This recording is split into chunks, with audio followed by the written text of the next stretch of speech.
Stayed it nicely. No, they're not struggling, but, you know, 0-2 against UP, 0-2 against WE. They're both firmly towards the bottom of the ladder. Not great performances coming through.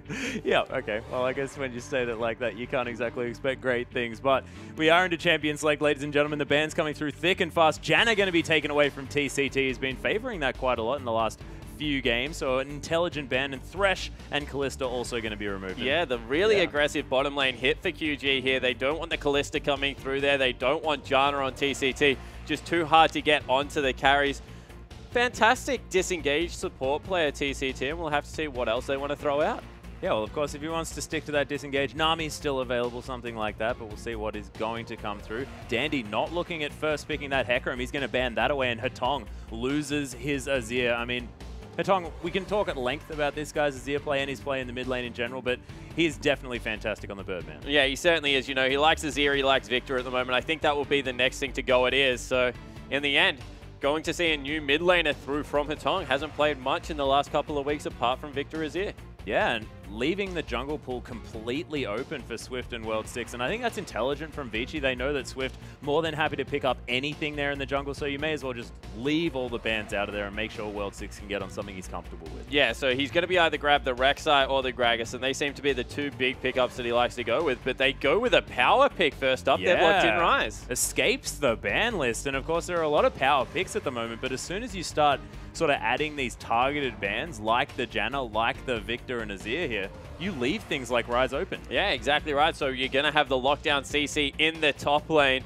See whether Dandy can make all that magic damage work, or maybe it's something they'll even look towards the mid. We've seen a little bit of mid Rise, not as much as top lane. I think it is better up in top, but, you know, anything can happen. Yeah, well, when you've got the likes of Korn and especially Dade in the mid lane, you expect Rise to be heading over there, but some power picks as far as the bottom lane is concerned. Alistair and Sivir picked up for QG. Yeah, it's just such a good duo coming through there. A lot of engaged potential. They're both facilitators. We'll be able to get Doinby, V, and Swift into the team comp, and right now, looks like QG is setting up for another one of their dives.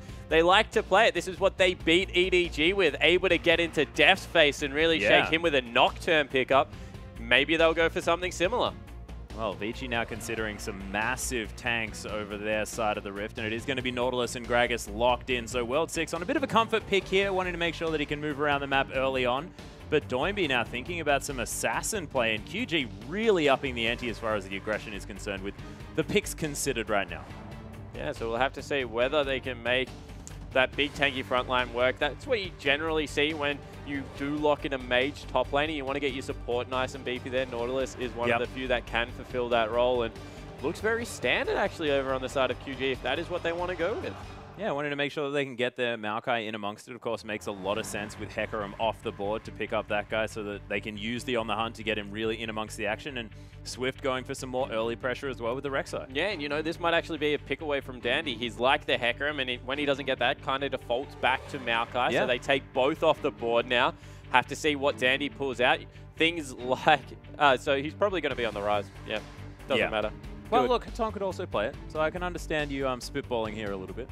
Yeah, you go for it. You know, there's no need to second guess yourself. Nah, Spot. I was going to say nah, but you know, probably just going to pick a mid laner instead. You know. Yeah, I like the fact. Yeah, okay, I'm not even going to go there as Marta is considering his final pick. Hatong looking to go with the LeBlanc here, but it is going to be looking at the Lulu, so still a bit undecided here. 2 seconds to go. Endless is going to lock away the Vayne, and it looks like Lulu in the mid lane here as well. So do they have enough protection for the Vayne, and is Dandy going to be that secondary carry that they need? Yeah, so they do have a little bit of peel coming through there. World's going to be able to keep him safe. Of course, Marta is going to be able to use that spammable E, peel back nicely with the Vayne, knock up a priority target. So, look, they've got some tools. They've also got Lulu, who's a great peeling mid laner, able to get the wild growth, the huge shields through. So I like what they've gone with here. Dandy will be a legitimate second threat. Also means that they have to build majority MR early game because of Dandy and Hatong doing all that magic damage. They don't want to itemize just for the Vayne because everyone else will tear them apart. So a pretty well-balanced composition coming through from Vici. Yeah, that being said, over the other side, Qiao have actually locked in the Cassiopeia here for Doinby. So a lot of extra DPS for this lineup. And of course, moving that Snake Lady a whole lot faster with the On the Hunt is going to mean that this team's engage potential is going to be huge. Yeah, it's also going to be a rough lane for Lulu. Can't really trade against the Cassiopeia within poison range, so going to have to be careful there, Hatong. once again, 2 damage threat coming out of QG. They are relying a lot on Sivir to get going, and then in the mid lane, Doinby has to have a good performance.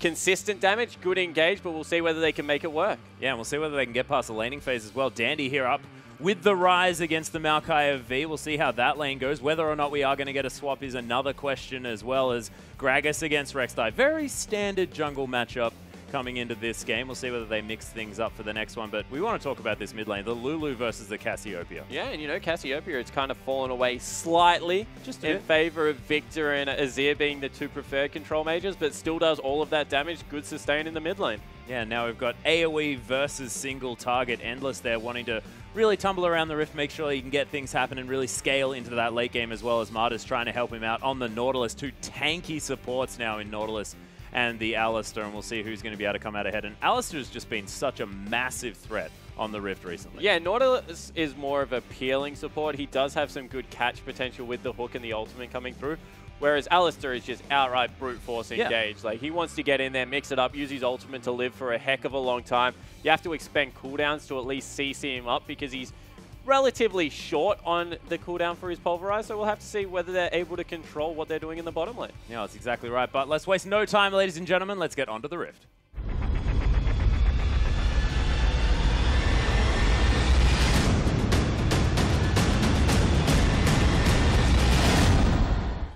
And here we are onto the Rift with Vici Gaming taking on Qiao for our first match of the night. First match of the week, actually, as the LPL kicks off once again. TNT waiting on the bottom side, and it looks like we've got a 5-point defense system. No lane swap to come through for either side. Yeah, unless it's going to be blind, you know, they could just randomly guess to see if they can find it out. Vici probably want a lane swap at the start of the game, just so they don't have to deal with the fact that Sivir can push so hard. And then as soon as Endless gets 1 item, he would be very confident that he can take the Sivir in the duel. Vayne loves that matchup as soon as the Blade of the Ruined King comes through. Yeah, of course, the 1v1 definitely where Vayne is going to excel. Endless almost managing to kill that ward in the bottom side. And of course, 1 minute 20 seconds into this game, minions about to spawn. Looks like we are going to have standard lanes. Yeah, it certainly does. People taking a camp, going to be helping out World 6 on the red buff itself, it looks like. And Doinby, he's just chilling on a ward. Yep, hanging out there as well. Oh, they're setting something up here. Oh, no, he's not. He's going to wander over there. The dredge line lands, gets stunned up, and Doinby is going to flash, but it's not going to be enough, and Hatong nails the first blood. He might even be able to get back and pick up a Doran's ring. Actually decides not to, of course. The wave's already crashing there. It's already a great start. But he can just shove the wave as hard as possible, go back, get a free shot. Actually doesn't use the gold early. Wave will push into him slightly and just deny a little bit of farm away from Doinby. Yeah, and this is just a great start in a lane that you'd already illustrated was going to be tough here for Hatong.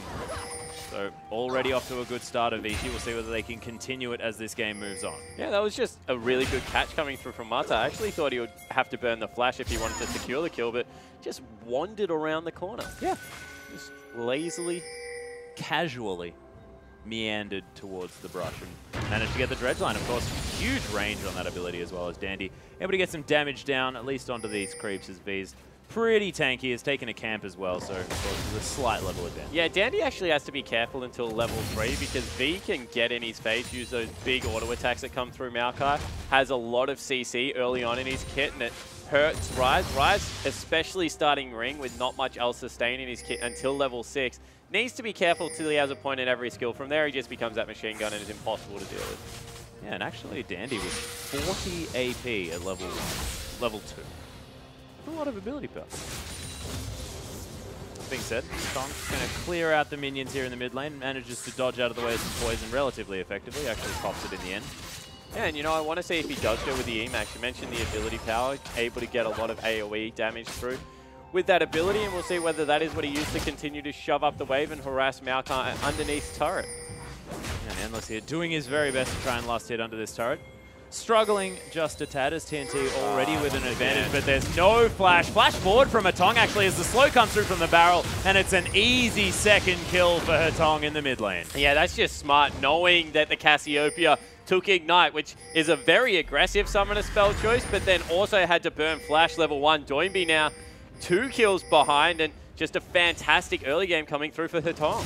Yeah, and he's just more than happy to sit here in the mid lane as well. Swifty's going to tunnel his way through. Freeseeker going to land onto Dandy, but already able to create enough distance. Yeah, Dandy's sitting on some nice stacks as well, which meant that he would have gone into the passive mode, get his shield, and be able to just shove the wave back. We see Swift just persevering. Yeah, he certainly wants to get it here. Counter gank is available for World 6, but Dandy going down solo still doesn't have the flash, of course, but he is not possibly going to escape as he gets the shield from the passive. World 6 trying to continue the pressure, but once again, Dandy survives. Yeah, but he does have to burn the flash on the other side. Be able to keep here, so a slight summoner advantage after the gank came through. Swift gave up his flash, and we'll see Marta going aggressive.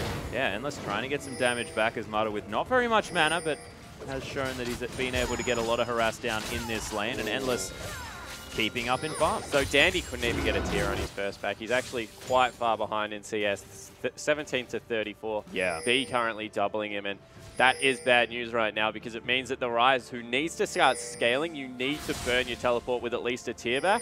Won't be able to do that yet, so it will be a later transform and even not as quick onto the Rod of Ages as you would necessarily want. Well, we'll see how Dandy's going to go in this lane. Of course, just chilling out, does have the wave on his side of the map, so Swift probably has to leave the top lane eventually. Yeah, so Swift, been up there for a while now, you know, made his presence known. There is a... I think he's got a tent up there, dude. No, it's not the tent anymore, man. It's like the 5-star luxury hotel. He's been there for that long. Started a small civilization. That was a very good point. You know, he's been there for at least 5 minutes. You don't want to sleep in a tent for that long. That's true. I mean, people have been known to do it. Have they? Depends what you expect, you know. Whether you like the outdoors, the camping experience, it's beautiful. Nah, Rek'Sai definitely doesn't like Have you seen the view in the top lane? I have, actually. Yeah, it's wonderful. Well, irrespective, Dandy just going to continue farming out this wave, and V continues to have quite a decent CS advantage. So the lane actually reversed off the turret as once again they're going in. Yeah, World 6 looking for it. Doinby almost with the flash up it. World 6 doesn't find the body slam. He takes a lot of damage from that turret as well. Swift finally paying some attention here so to it actually looked like they mistimed their gank. They thought Doinby's flash was back up and they went a little bit deep because they wanted to be able to burn it, but Doinby didn't have flash. He's like, what do you want from me guys? You can't even get the summoner spell. Can't get it if it's not there. Of course, unable to get the kill as well as actually TCT flashes forward. Headbutt back onto Marta, who's at full health. Gets bouncy castle though as the wild growth comes through. Marta probably would have liked that one and he's going to burn to death. World 6 gets the heal from Endless. Actually still alive somehow in this fight. But Vici, they lose one, but they trade it for Swift. Yeah, trade 1 for 1, but a little bit better damage coming across onto the side of QG. They're skirmishing really well. Good catch coming out of TCT there, burning a summoner spell for the definite kill. And Marta had the wild growth, had the big shield, just wasn't tanky enough. Yeah, not quite able to get in amongst it as Hetong continues to try and fight Doinby here, but Doinby's still playing up very aggressively. Yeah, and in the top lane, you see both laners going incredibly low. V had some potions, also has some innate sustain in his kit. You see the ultimate was used from Danny. He's quite low in mana. Might have to go back and shop again.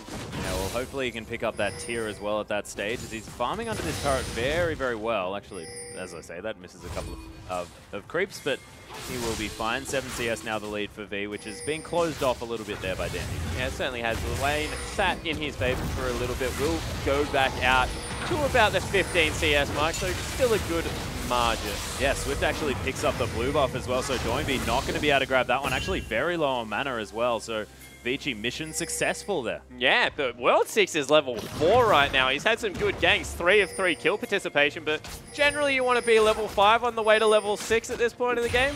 We'll be able to pick up his red buff, which will get him a little bit more experience, but needs to be careful that Swift doesn't get ahead of him, start counter jungling.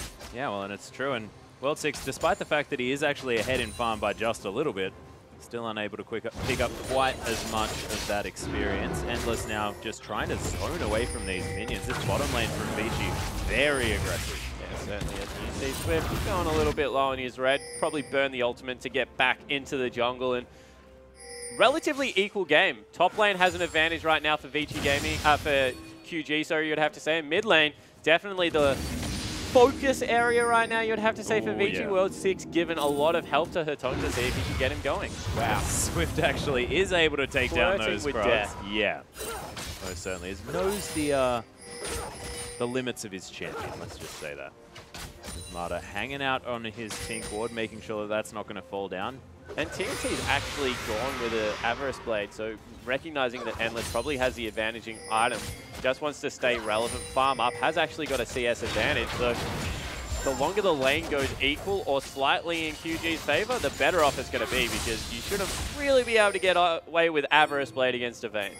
Most definitely not. And I guess he just knows, TNT, that he's got a whole lot of extra wave clear as well. So I guess he can just kill the minions and move on. There is Dandy going to take a fair bit of damage here. Gets himself the shield back as he continues throwing out these spells. Look at the machine gun rise just smacking on V. There's the flash from World 6. Immediately gets it out of V. An aggressive play from Vici. Not going to find too much. Yeah, and all of a sudden the rise is has to go back, probably teleport back in. They're going to commit to it, but Rek'Sai is in the wings. Yeah, World 6 continues to tank this one up. There's the explosive cast because Dandy thinks that he's got the kill. Twisted advance from V is going to at least make himself sure that he's going to survive. Hatong, he's roaming around as well. They're going for the dive, and we'll see whether he manages to land the Glitterlands. There's the flash with the help picks, but he's not enough. Glitterlands comes through as well. They can't find the barrels. Mata pays himself a visit, gets the ignite onto V, but he may actually sacrifice himself. He does. They trade 1 for 1, but that's so many resources spent by Vici. Yeah, and just everyone in the top lane. That was 4 out of 5 members. They heard about Swift's resort. Yeah, yeah, they wanted to visit. Checked in, checked out really quickly because Swift, you know, he put his foot down. But that was really good for QG because, you know, they traded equally. Their jungler got the kill there. And they also got way more free farm once again onto an Avarice Blade Sivir. So yeah, somehow working out here as Hatong sort of pays tactic for it. Yeah, out of Vici. Most certainly. 100% kill participation though for this Lulu at this stage of the game, so things going great for Hatong. We'll see whether he can transition. Of course, we've been seeing a lot of different sort of Lulu play with the fact that you can go a little bit more aggressive on what we normally associate with a utility type champion there in the mid lane. So we'll see whether Hatong's able to do that, pick up the likes of a, you know, Lich Bane or something exciting like that. Yeah, Lich Bane's a really good third item coming through on Lulu. Generally, you want to get as much AP as possible, however.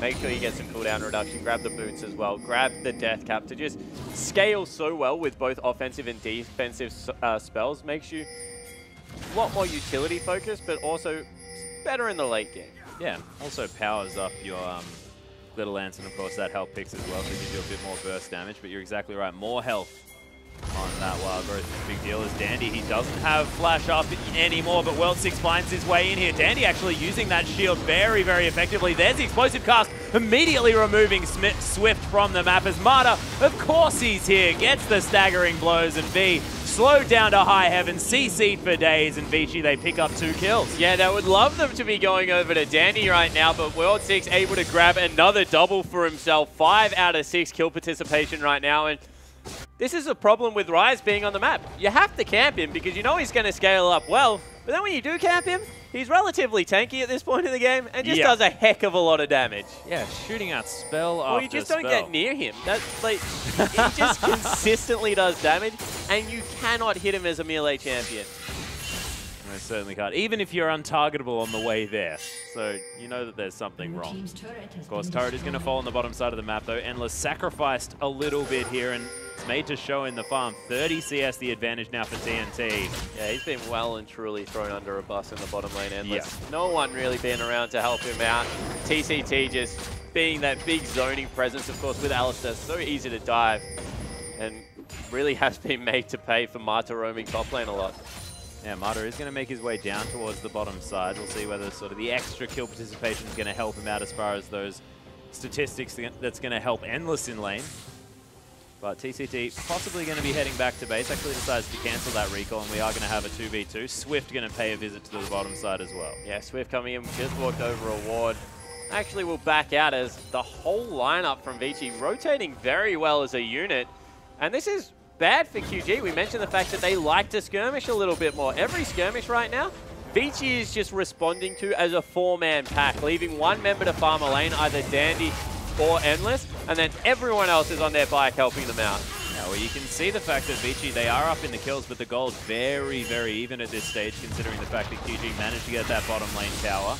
Doinby still doing well in this lane, actually manages to actually get ahead in that farm. So it's a big deal considering the fact that he died twice in lane very early on. Yeah, but Hetong was roaming top, trying to get Dandy going, really playing a selfless game of League of Legends. So you understand why Doinby, who's just sat there and farmed really the entirety of the game, able to get back in. Right now, Lulu's still a little bit more effective, has got the completed Morellos just against the tier and the cape coming through for Doinby, and he'll continue to scale into the late game, just needs to make sure that he's farming. In fact, the whole of QG, that's really what they're about right now. Looking to try and get to that point where they can use the On the Hunt to start these fights in their favor. We'll see whether Vici have got an answer for it in the late game. Of course, having Hetong on this Lulu really going to help facilitate possibly Dandy or even Endless when they're going towards these fights. The hyper scaling from these two carries is huge. Yeah, and all of a sudden they've moved the Sivir up into the top lane. Want to see if they can start denying Dandy some resources, because he's really got cracking on the rise. Well and truly through his tower drop as TCT gets chunked. You might even need to use the ultimate here as Hetong. Oh, Mata doesn't quite find the dredge line. Of course, trying to get it past those minions was a little bit difficult. Vici are going to have a lot of pressure here in the mid lane, despite Hetong missing that. Yeah, and they might even be able to pick up the first dragon of the game. No teleport on TNT, of course. He's the AD carry, so they're going to just move in, pick this one up for free.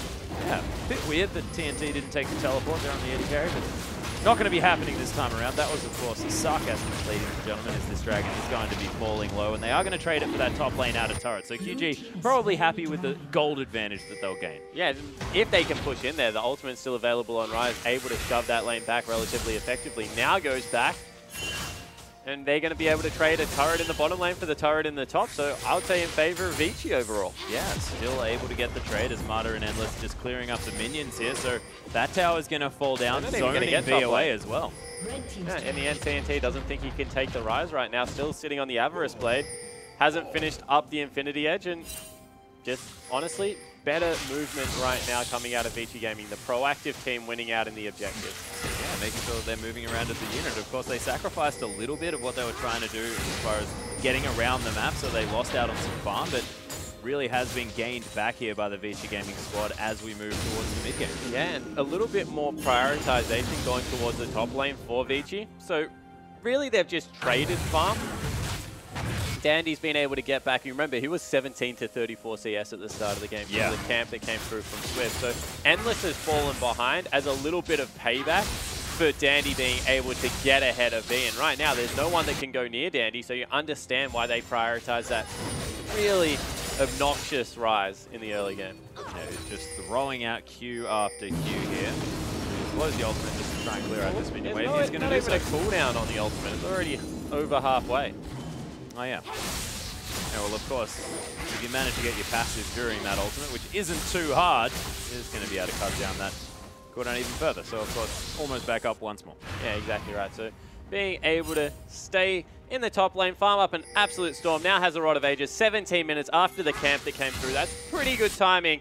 So, Rise going to be scaling nicely, 25-minute mark. Watch for him to explode. Yeah, also has that tier, of course, that he built up earlier. So, of course, the clip of about 13 minutes or something like that, where you'd normally say a first item Rod of Ages should be there. Not necessarily the same when you're spending that 700 gold on the tier with the extra Doran's ring there as well. So not too bad at all from Dandy, but Marta's going to get knocked up, kicked over the edge as well. He's going to flash out of the way. There's the depth charges. Swift takes a lot of damage. Endless going to get exhausted now as V just being a huge tank in the front line, but Dandy right into the back, flashes in amongst it. So much AoE as everyone's getting knocked about. Is the last silver bolt there? And it is. Endless nails a double kill, and that's 3 dead for nothing. And this is why you don't really let Rise through Champions League right now. You saw he's tanky because of the HP that came through. He was able to flash onto the back line after all the cooldowns were expended, and there was nothing they could do. Yeah, pops the ultimate one more time, actually, as he gets that Whimsy shield. Not going to find Doinby, but definitely going to scare the lights out. That's a cute initiation actually coming through. All the movement speed. That was Boots 1, just brown boots still. The paper bag. It's the Moscow and he runs really quickly. Yeah, it's almost like what Alex Vici used to want to do, just run at people and press Rune Prison. Yeah. See hero, kill hero, that type maneuver. But Doinby still here in the mid lane, able to command quite a CS advantage now, as you're exactly right. Hetong just been moving around the map trying to get things done for the team, but has meant that Doinby's been able to keep up in farm. Yeah, and the fact that they got 2 kills meant that Hetong stayed relevant in a lane a lot longer than you would expect. This is definitely Cassiopeia's lane to win. Well, Dandy speeding towards TTT. Not going to find it just yet. Of course, no ultimate at the moment, as they did use it in the last skirmish. So Dandy would have been able to potentially find something, but didn't want to overdo it. Yeah, and right now, 3,000 gold is a lead for Vici Gaming. You know, Dragon is about 2 minutes away. Actually, a little bit longer than that, 2.5 minutes, and we'll see whether QG decide that they want to fight this one, or do they just give it up and try and trade for some more turrets? Yeah, and V's actually going to use the teleport to get to the top side. Actually, no, decides not to, as Dandy is actually going to try and take down TNT. Misses one of the Qs, but look at the damage from the Rise. That's just silly. Yeah. And it was his teleport. Describe how much Rise is annoying at the moment. Annoying is your choice of words. Yeah. I like it. A little bit of a gank here onto Endless potentially. Does have a red buff. And the play to the wrong king and seal. Very Yeah. good duelist at this point of the game. I don't know if they can blow him up in one rotation of spells. Well, especially not when it's the two tanky members in Swift and V heading down towards that bottom side. Of course, not a whole lot of damaging statistics on both of those champions, as Marta's just patrolling the river. They're going for it again. They really do want to get on top of this Vayne player. A little bit of a gang squad. Members pinging them back, though. Yeah, and Endless just going to hang out, clear out some tunnels, not going to worry too much, as both of these members of QG are going to move away, and Endless moves back towards the lane. Yeah, and that's without summoner spells. Endless willing to overextend a little bit further up the lane than we normally would see. Of course, can see all 4 members, so knows there's only a Maokai down there, and will continue to just push in. Yeah, Dandy was able to run away from the top lane potential gank situation there as well, so he's going to be more than fine. Dandy wouldn't kill them. Yeah, it's probably true. 2-0 on 5. Relatively farmed at this point of the game. 150 CS, now up 42 after being down 17. That's why you ban Rise. Honestly, that was big disrespect coming through from QG. Generally a staple red side ban right now. And Dandy really made them pay for it. Yeah, and it might have been just they weren't expecting Dandy to be able to play the champion. Of course, only recently moved towards the top side. You're not exactly going to be playing Rise in the jungle, so just maybe didn't think that it was one of Dandy's champions. But yeah, as far as mechanics go, Rise is one of the more simple champions to play. You know, you say the Q is a skill shot, but when they are room prison for 6 seconds, very hard to miss. Yeah, it still requires you to hover your mouse over the top of the champion and press all your buttons. Yeah, you do. Yeah. That's what I mean. So I think you're right. Very good point. Of course, it's annoying when there's minions in the way. It is. It's frustrating. You have to throw your E first to clear all those guys. Yeah. All about this prioritization of skill rotation. As well, Six is going to be able to take down the second dragon here for Vici, as the mid lane is continually getting pressured in by Hatong's wave clear. Now with a Luden's Echo completed as a second item. What do you think about that? Adding to the wave clear, making sure that he can shove them in a little, means that the back wave will die if he uses the Glitter Lance first, which he doesn't, so they won't. Decides not to. He's going to be just going to clear out this mid lane. And look, he's got a lot of farm, but hasn't really transitioned into anything other than that one kill. But he's going towards that Riley's Crystal Scepter by the looks of things with that Giant's Belt in his back pocket. So going to be tanky, going to have a lot to offer here in these team fights. And going to still continue to scale incredibly well. Cassiopeia is good at all parts of the game, especially if you go a little bit tankier. You understand why he's going Riley's. Big effective health pool, already has some MR coming through there. Will be able to shrug off a lot of what Dandy and Hatong want to be doing and return damage. We talk about how Rise is a machine gun. If Doinby's able to keep the poison up, we'll be able to dish out very comparable damage. Yeah, and Hatong's actually taken the Ignite here as well, so no cleanse to get rid of that in any situation like that. And it sort of makes sense as far as how Hatong's been playing this lane, because he hasn't stayed there in order to get 1v1. Yeah, exactly right. He's been roaming around, never really in range of that Cryptic Gaze, means that he doesn't really need it in the laning phase. Might get to a point late game where he wishes he had it, but I'm sure by that stage, something like the Chalice upgrade is going to be built. And Athene's? Oh, Qiao, thank That's you. the guy. Doinby actually going to find the ultimate. Endless immediately cleanses it out as Doinby is going down super low. Finally, the kill going to come through, but Hatong's going to die at the same time. Doinby locks down that one, but Swift, he's going to get murdered. The rest of Vici just playing as a unit. Nice double knock up from TCT, trying to trample his way away, but not going to get there. Double kill for Dandy on the Rise. 4-0 and 5 now for the top laner. Vici going to pressure another turret. And once again, V just wasn't there in time. Vici able to get Dandy onto the back line. He just continues to fly in there with his flash and unload on everyone. You saw TNT wanted nothing to do with that fight. Here's the member that was arguably ahead, and now everyone slowly falling behind on QG. Yeah, and Endless with a very early QSS as well. Before he finishes off that Phantom Dancer, knows that he really needs to get rid of that Petrifying Gaze as quickly as he can, just so that he can play with impunity, and I like it. Yeah, definitely a good build coming through there. Very much a duelist. Doesn't want to get CC'd up by V either. So just keeps himself very safe. Gives him some much needed magic resistance as well, and going to be scaling completely fine into the end game. What are you chuckling about? I'm chuckling at Dandy. Just like the animations on his champion there. Just can't keep up. Ridiculous. Yeah. I just my brain can't handle Rise at this stage. Yeah, you know, it didn't really make sense as like this muscly mage, but now you see how much he waves his arm around. You can kind of understand it. Makes a lot more sense. Because, you know, he's a tank for a mage. He is. He's a beast. He does not skip leg stays. That guy is pretty. Certainly doesn't skip arms as well, carrying around that gigantic scroll for so long. Makes a lot of sense. Back. Well, yeah, but he must hold it at some point. He's got to read the dang thing. That's what's the book's for? It's a magic scroll. All right. Sorry, I just haven't done my I actually never thought of that. Like, does he lie it down on the floor? I don't know if there's a table big enough for that scroll. It's his yoga mat. It's his yoga mat. Yeah.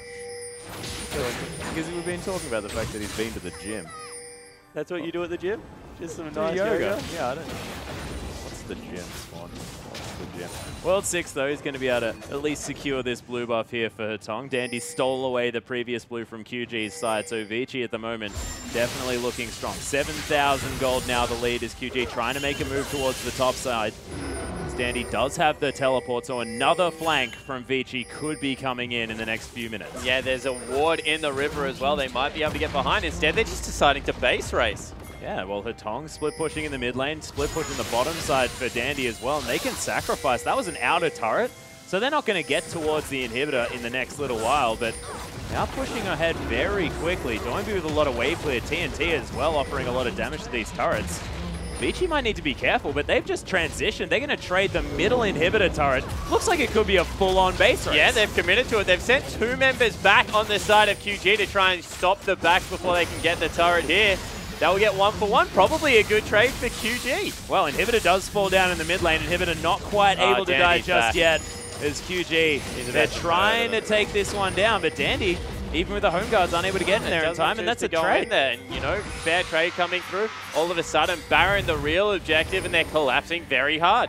Yeah, QG actually managing to get their first Swift there with the ultimate. Oh. Beautiful condemn into the wall as Endless is going to be able to secure that one. Actually, World 6 blocks down the kill in the end, and they just use the final hour. Vici straight onto the Baron. Yeah, and they've engaged on the Doinby. Doinby, explosive cast comes back as well as Endless uses the QSS, just goes back to the Baron as they just think World 6 and Marta can destroy Doinby. He's got a lot of effective health, like you mentioned, and Marta does need to be careful. May actually die to the poison, but in the end, not going to, just going to try and back away now. Limping is the Nautilus, and they lock down the Baron. So that's a Baron and traded inhibitors. Yeah, so in the end, Vici came out way ahead, and it was just because of a really well-timed contend.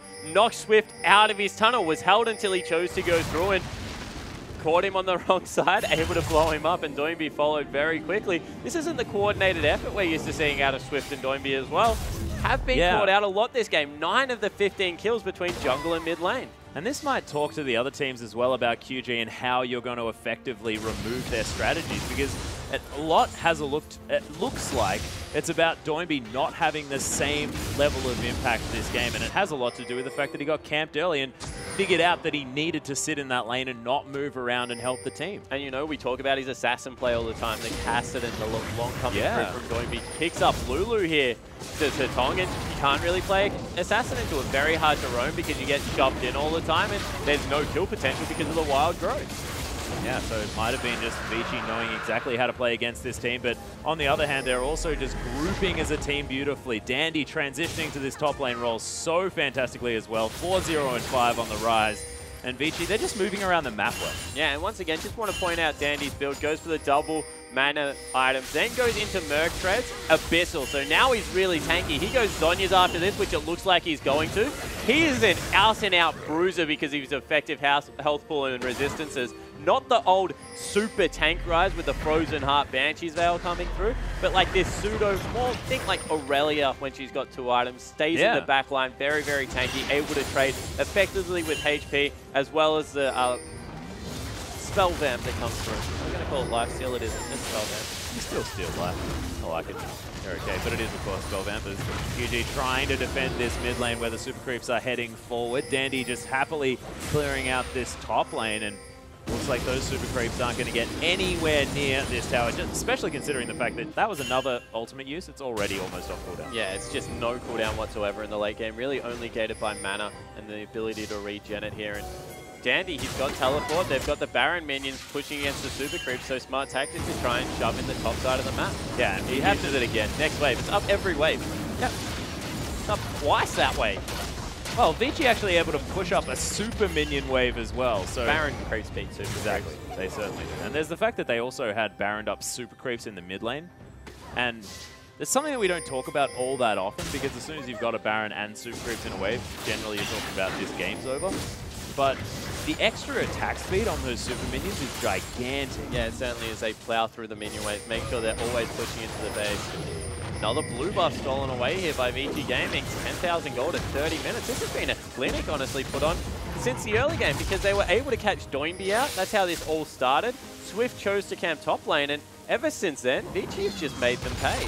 Yeah, and the camp onto Dandy just flat out didn't work. Well, Marta came up, so he legitimately swung that camp by himself by just sacrificing Endless, who has had an pretty decent game, 3-0 on 5, being the beneficiary of a lot of these later team fights, is still down in CS and doesn't really seem to care. Yeah, not too worried about that one at all. Of course, TNT always able to find the farm, gets a lot of it channeled onto him, but it's this man on your screen right now. It's Dandy. It's the fact that he's ahead 100 CS. That makes up more and more for what TNT's been able to do as far as his advantage. 5. Exactly. So he's so far ahead. 5,000 gold of their 10,000 gold advantage. Yeah, okay, that's a good point. So it's a little bit further than I otherwise anticipated. Words cannot describe how much that champion should have been banned. Well, maybe QG will realize for next time. Oh, no, that blue side. V might get a shot at it. That might actually explain why QG have such a massive blue side victory rate as opposed to the red. So this is the only time in recent memory where they got very hardly rise. Yeah, severely rise. Not a great thing here as Tong's just going to keep clearing out this minion wave. Inhibitors are going to respawn as Dandy has actually cleared out the final super minion wave. Now TCT going to get caught by a dredge line there, but actually going to knock up Marta just for a little bit. Half health now onto the Qiao. Does have the unbreakable will though, so potentially still engage something and utilize that 70% damage reduction. But Vici just moving into the base, take down half the health of the inhibitor. Yeah, right now QG do not want to fight. You know, they're going to have to deal with all this dive coming through. You can see Dandy already stacked it up. He's the one with the whimsy on him. Not even Endless. Well, they just know that they can make this Rise run towards any member of QG and blow them up. Yeah, he's just so intimidating coming through there with Wild Growth. All the flat resistance he's been able to pick up does a lot of work. Here they go. Yeah, Marta with the whimsy now. Depth charge onto Doinby. Uses the Petrifying Gaze only onto World 6 though, as the explosive cast is going to knock TCT towards them. Max range dredge line. And Marta are able to start off this fight, but he might die for it. Actually, first death is going to be Marta as Dandy going down very low. Wild Growth onto the Rise, but they're trying to focus him down. He is going to die. Doinby now going to follow as well as Endless getting taken down solo. The target prioritization from this QG lineup is huge as TNT still alive. Hatong does manage to take him down, and in the end, Vici just with a huge minion wave. The Super Creeps have found their way in. I thought QG could do that, but they don't manage to by the shred of their team. Yeah, they ran out of damage dealers in the end, and Hetong was just able to continue to get it done. You know, he's still a legitimate threat with that Luden's Echo. So they were able to get Dandy, then they moved on to Endless in very quick fashion, but they forgot about Hetong, and 3 threat versus 2 threat, the 3 threat wins out. Yeah, well, it's the fact that QG were able to actually manage to make a good thing out of a fight that looked like it was going to go entirely Vici's way. I am impressed by how they played that one out, considering the fact that this game is still going. 10,000 gold behind, able to repel the, I guess, base invasion that came through there. Do lose out in the inhibitor in the end. Super Creep's going to be streaming into the base for longer, but maybe put another 3-4 minutes onto this game. Yeah, and of course, first death for Dandy there as well. Still on 11,000 gold lead, so like we were talking about, still definitely massive here for Vici. Waiting for their 4th dragon in 20 seconds. We'll see whether they are going to lock that one down. Of course, Endless in the area. He would easily be able to solo that one out. Hotong doesn't quite find the Glitter Lance. Marta's looking for a potential engagement. Yeah, TCT did the old I'm not going to move. Yeah. Juke by not juking. Beautiful. Well, Dandy split pushing on the bottom side of the map. Does have the teleport. Baron is up now as well as Hotong finds another Glitter Lance. TCT does need to be a bit careful. There's a huge horde of minions, though, and an open inhibitor in the top lane. Vici might actually need to be careful. Yeah, Vici are going to go back, clean up their base, send Dandy down and take out his dragon by himself. Rise takes out neutral objectives very well at this point in the game because he's magic and just a machine gun. And 130 CS in the lead. We need to stop talking about Dandy because, yes, he's ahead. Let's just leave it at that. I was talking about his neutral control. No, I was talking about me. I was about to just go on another rant about Dandy being ahead. No, not really necessary. It's probably just mean to V as Dandy's able to lock down that dragon. 4th now available. 6 minutes until that 5th dragon. Win conditions available for Vici, but I don't know whether they'll need it. Yeah, I highly doubt this game has another 6 minutes in it. It will either be a big bang where QG will be able to run over the top, maybe push in that top lane, but with double inhibitors down, one on either side of the map, you'd think the next team fight around this Baron will decide the fate of the game. Now, cute little ward is going to spot Hotong out there, looking to try and start off this Baron. Lots of members around this area as Dandy does have the home guards waiting for a potential teleport. As Marta's setting up position. Does land the dredge line onto Swift. He's very tanky though, tunnels his way out, so Vici continue to try and find a fight. There's the Whimsy onto World 6. They're looking to try and start this one off. There's the teleport in from V. Doimby looking for a petrifying gaze. Could be a possible one. That's a huge one as Endless is just going to QSS it. TCT is going to fall down as Endless just as an afterthought takes him down. And look at him right in amongst this fight, tumbling aggressively. He's going to take down TNT, and this could be the end of the QG lineup. Dandy locks down V. Doimby manages to get through a base gate, but he's one of 2 QG members still alive, and that's the last of his mana down. Marta looking to get in there. There's the dredge line. Staggering blows going to land it. World 6 locks down the kill with a barrel. Dandy finds his way in as well as, whoop, the E not going to quite take down Swift, but he's the last man here. And the Nexus turret's now going to fall. Yeah, Nexus is going to be exposed. Game will be over, and Vici Gaming able to steal one against QG. Yeah, QG looking fantastic this split, but not so much this game. Vici really putting on, like you said, a clinic against this team. And we were talking about Vici finding their stride, finding their footing heading into this last week of the LPL. Certainly continuing. Yeah, certainly. And 2 things really stood out to me there. Letting Rise through a champion select on the current patch is such a strong pick, and then not respecting the fact that World 6 prioritizes Gragas over everything. Really like